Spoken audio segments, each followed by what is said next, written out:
బులెటిన్లో breaking news చూస్తున్నాం. ఉమ్మడి కృష్ణా జిల్లాలో కురిసిన భారీ వర్షం విజయవాడ సమీపంలోని రాయనపాడు రైల్వే స్టేషన్ను ముంచేసింది. రైల్వే ట్రాక్, స్టేషన్ పరిసరాలన్నీ వరద నీటిలో మునిగిపోయాయి. సమీపంలో ఉన్న రైల్వే ట్రాక్ పై సుమారు 6 అడుగుల ఎత్తులో వరద ఉధృతంగా ప్రవహిస్తుంది. పెద్ద ఎత్తున రైల్వే ట్రాక్ కొనసాగుతుంది. ఇక హైదరాబాద్, విశాఖ వైపు వెళ్లే రైళ్లను స్టేషన్లోనే నిలిపివేశారు. హైదరాబాద్ నుంచి విశాఖ వెళ్లే గోదావరి, హైదరాబాద్ నుంచి చెన్నై వెళ్లే చార్మినార్ ఎక్స్ప్రెస్లను రైల్వే శాఖ నిలిపివేసింది.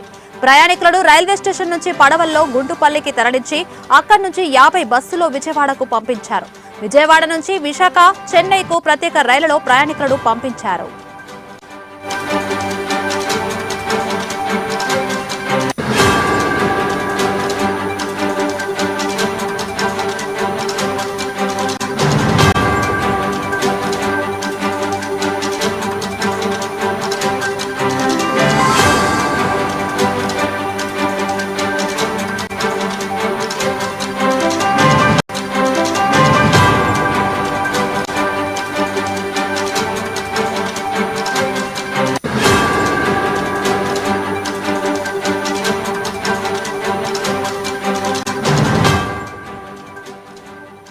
బ్రేకింగ్ న్యూస్ చూస్తున్నాం.